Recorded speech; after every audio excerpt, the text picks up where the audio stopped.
prepared this week's sermon, my eyes kept being drawn to the paragraph right after today's appointed passage. I think it's so important, even to Mark, he put it next, that we should hear it today. So what you see in your bulletins is 2 paragraphs, but I will be reading 3 in today's gospel, including that one that comes directly next. The Holy Gospel of our Savior Jesus Christ according to Mark. Glory to thee, Lord. As Jesus taught, he said, "Beware of the scribes who like to walk around in long robes, to be greeted with respect in the marketplaces, to have the best seats in the synagogues and the places of honor at banquets. They devour widows' houses. For the sake of appearance, say long prayers. They will receive the greater condemnation." Jesus sat down opposite the treasury and watched the crowd putting money into the treasury. Many rich people put in large sums.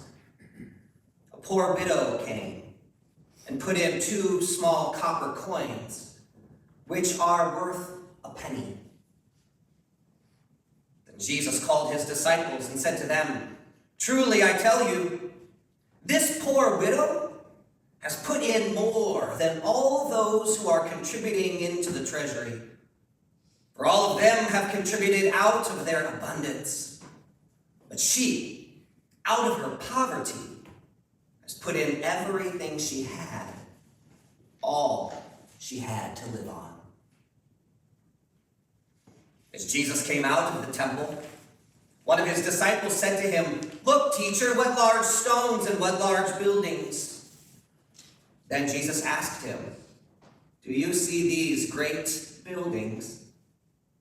Not one stone will be left here upon another. All will be thrown down." The Gospel of the Lord. Praise to thee, O Christ.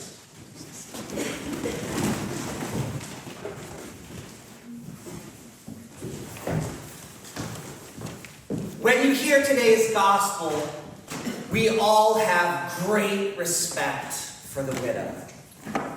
Jesus sees her. Jesus honors her gift.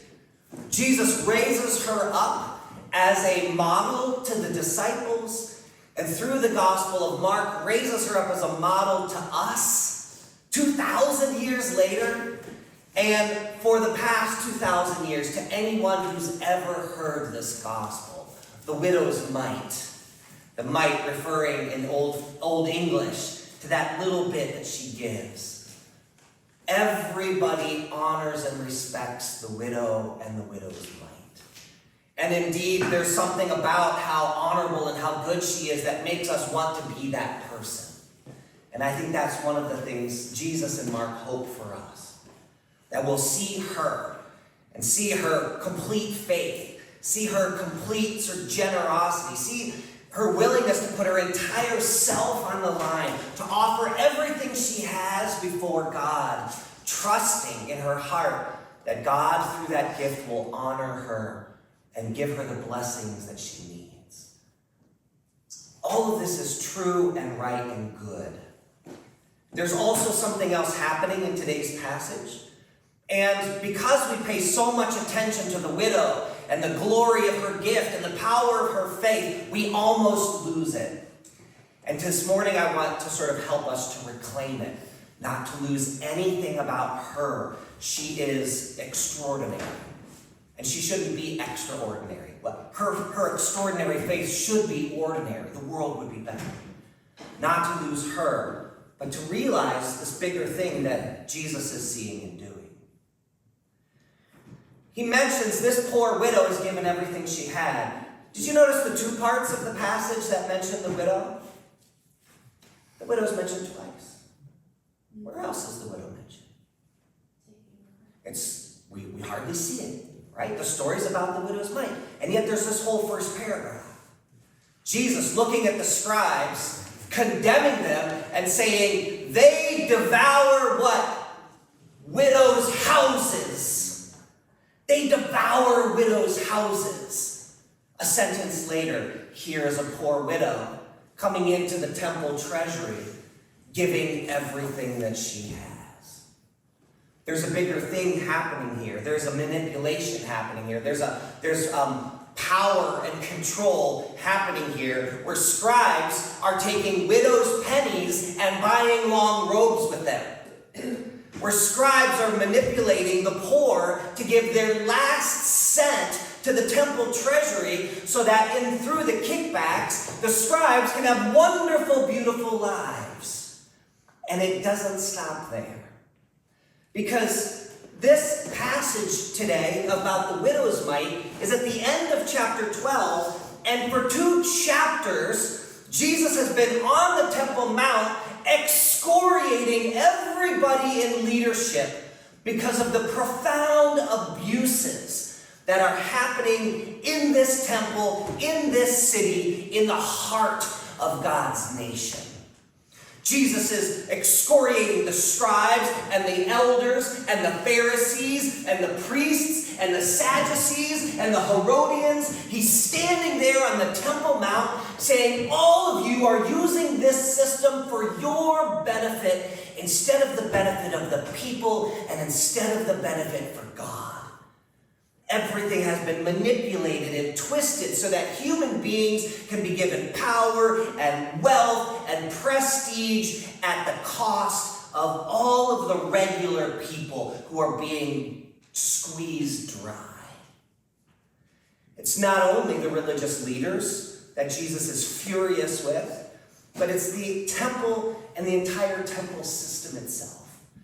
Which is why, although this widow is like at the very end of these 2 chapters of confrontations, she's actually right in the heart between talking about the people and the leaders and talking about the temple itself and what's about to happen to it. That all will be thrown down. Why is it so easy for Jesus to say this entire institution will be destroyed? I'll tell you why. Because the entire system was corrupt. And it wasn't a little corrupt. It wasn't just a tiny bit corrupt. It was so thoroughly corrupt that it didn't even accomplish the basic things it was supposed to do. We're talking about the temple and the sacrificial system. 1,000 years earlier, God had sort of looked at the people and he realized they needed to be more generous. They needed to be more open. They needed to be willing to be more, to share more, to not hold things quite so closely, but to let things be open and trust. And so the sacrificial system was invented. And the idea of the sacrifice was that from time to time, you would come before God, you would take something that was valuable or something that meant something to you, and you would lay it down before God. You would let it go. This bit of wealth, right? This beautiful calf. I've been waiting all winter for the crop, and I'm giving God the first fruits that come, rather than just consuming them in a fit of greed. Right? Laying these things before God, and that would open the heart and connect us through generosity and love to this bigger picture. And what the temple leaders were supposed to do was to take these gifts and then use a little bit for the temple priests, because they weren't farming and they weren't herding, they were doing the church things. So give a little bit to the priests because they're not making their own food anymore, and then all the rest goes to the poor. Well, a little bit goes to maintain the tent, okay? Patch the tent. And all the rest goes to the poor. It says this in Deuteronomy. This is the books of the law, the first 5 books, the books of Moses. It says in Deuteronomy, there was 27, comes to mind, where it says, use a little bit for the priest and a little bit for the temple itself, and then everything else goes to the immigrant, goes to the orphan, goes to the poor, goes to the needy. Let them come and take from the wealth of the offerings that they might have what they need and be taken care of. This is what the system of the temple was for. It got destroyed in the Babylonian exile in around 586. The temple was destroyed. The ark was taken away. And when they came back, they decided, let's rebuild the temple. And they were like poor, right? They no longer had their own country. They were under Assyria. They built this like tiny little temple. Solomon's temple was amazing, the one that got destroyed. They built this tiny little temple, and they sort of tried to keep doing the things that they were doing for about 500 years more, until just before Jesus was born. This is when Herod the Great, he's not the great. We need to call him Herod the Terrible. We need to start that. Herod the Great gave himself that title and was absolutely horrible. Like, he killed family members that bad. Like, the worst that you can think of the Roman emperors, like, that's what Herod was like. He was a sadistic, he was a psychopath, and he was driven by power. He was driven by greed. He didn't care what a single human being thought anywhere. He's the one who massacred all the babies in Bethlehem. This is how bad Herod was. Herod was on a massive power trip of building things. And he decided he was going to take this little stick of a temple and build it into something amazing. And he was going to use it so that everyone could see how great he was. He was going to use it to try to keep the Jewish people down so that they wouldn't rebel. Oh, we're going to give them a better temple. Look, everybody can come here. This can be the center of all of their anxiety, all of their hopes, all their fears. Let them come here to the temple. He built this massive temple and built himself, by the way, a castle right next to it that was bigger. Literally bigger. So he could look out of his tower over the walls and see everything happening in the temple courts. He sort of co-opted himself to Rome. He co-opted himself to anyone in power that had any sort of wealth or power or prestige. And Herod the Great turned the temple into a money-making machine. And even though Herod the Great had died by the time Jesus comes to the temple at around 30 years old, everything Herod did was still in place. Herod had taken this thing. He's like, we're crazy for leaving this temple like this. Do you realize how much money we could make in this place? Look, they have to sacrifice animals, right? We're going to be the ones who own all the herds. From now on, they can bring their own animal to sacrifice, but we're also going to be in charge of all the inspectors. So anyone who comes for a sacrifice, we're going to have the inspectors create impossible standards. Their animals won't be good enough. We sell them our own animals, and we're going to do a 3,000, 4,000, 5,000% markup because they need the temple. We're going to tell all the priests and everyone in charge that no one can have any grace or forgiveness or hope in their lives unless they come to the temple and sacrifice. They must come here, and they must do this. Otherwise, they are lost and bereft. And now we sell them the animals. We charge the temple tax, but we're going to have to change the money because Rome won't allow us to use shekels, and we're not going to accept Roman money in the temple. So everyone's going to have to change their money, and we're going to be in charge of that too. We will be the money changers. And we are going to make sure that we charge people a 1,000, 2,000, 3% markup, and there's nothing they can do about it because no one's allowed to have a shekel. The Romans won't let them, so we give them the money and we take ourselves a cut. So the system went on. After Herod died, even the high priest no longer was appointed by Jewish leaders. The high priest was appointed by Rome. The person in charge of the entire system was appointed by Rome as somebody who cared about Rome, who would make sure Rome got what they needed and was not concerned at all about, remember the religious significance of sacrifice? Didn't give a whit, couldn't care an ounce. So this temple that was built up, the place where all the sort of faithful people like the widow would come and try to find God, was turned into a monopoly of at least 5 different ways. And you get them coming and you get them going. You raise the prices when it's time for a festival. And we are going to make a mint. And not only that, but we'll make a really big deal when the rich come. When the rich come to make offerings, we're going to blow trumpets, we're going to wave flags, we're going to make sure everybody sees when the rich are giving so that they also get this sort of social prestige. We're going to create an aura, a halo of just goodwill that only comes when you serve us and our needs. And so Josephus, a first century historian, said that you could look into the temple and you would just see piles and piles of gold. Remember what it was for in the beginning? An offering that would sort of connect you to God, and then all of this stuff here was going to be used for the poor and for those in need. By Jesus' day, it had been absolutely reversed. That you were taking from all of the poor and everyone in need, not even seeing them, and it was something that was serving the power and the rich and those in charge. And everybody was complicit. I go into this with this sort of effort because I want you to see when Jesus says you've turned it into a den of thieves, like this was not like this really holy, wonderful place with a couple of bad apples. When Jesus comes into Jerusalem, he's walking into like a castle of artifice, right? He's walking into like an empire of greed. He's coming into a house, a castle that's like built with the bones of the poor and the exhausted. The whole thing is a horror show. And everyone in charge is a part of it. This is why Jesus never wanted to come to Jerusalem, by the way. And it's why the first thing he does when he walks in on Palm Sunday is what? Who knows? He comes and it's called the cleansing of the temple. The first thing he does. He comes in, everyone's like, yay, yay. He goes straight to the temple. He looks around. He's like, everybody out.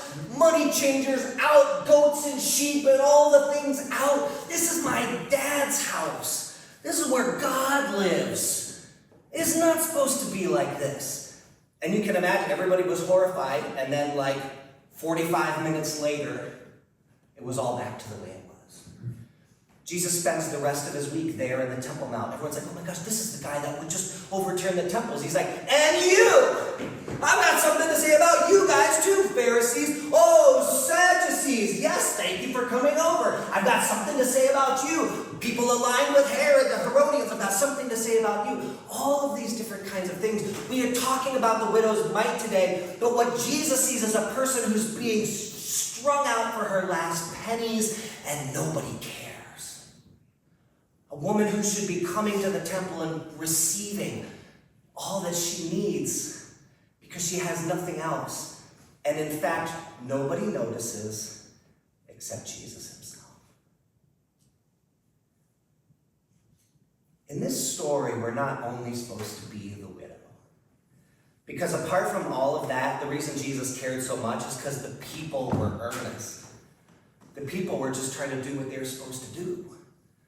The people were trying to still do that old thing where you give because it opens your heart, because it changes your life, and because you have some hope that some good will come if you open yourself to be connected like this. We're supposed to be the widow.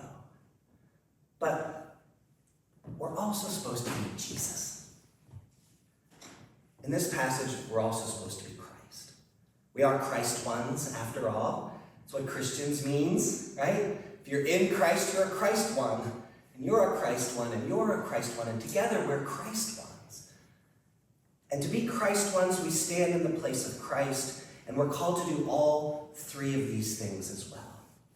We're called to look at institutions, and when they get old, and when they begin to fail, and when systems begin to be corrupt, and when it looks like the systems are serving themselves, it's our job to notice, and to condemn, and to act. Thankfully, in this wonderful political system we can have a revolution every 2 years, and a big one every 4 years. Right? The whole House of Representatives every 2 years. It's amazing. Every 2 years we can look at our systems we're supposed to, and during the time so we know what's happening, and we can say, look, this is getting off kilter. This is getting off base. This is beginning to serve itself instead of the people. This needs to be changed. We're called to watch, pay attention, to speak, and then to act. We're also called to watch our leaders, as Jesus did. He didn't just look at the poor, he looked at the people in charge, and he had some words for them. Our job too, to watch them, to watch carefully, to watch what they're doing, why they're doing, where the wealth is coming from, where the wealth is going, and if that aligns with our values and the purpose of the system. And every 2 years, we can have ourselves a revolution. And in between, we're watching and we're paying attention. What an extraordinary system. Also, third and lastly, and I make it last because I think it's most important, apart from watching the institution and watching the people, we keep our eyes on the poor. We keep our eyes on the people who are in need. We keep our eyes on it's Deuteronomy, on the immigrant and the orphan and the widow and those in dire need. Making sure that they're not getting strung out and manipulated, but making sure that they're getting what they need and being sure to see them and to honor them and to raise them up as they ought to be. Words for our time.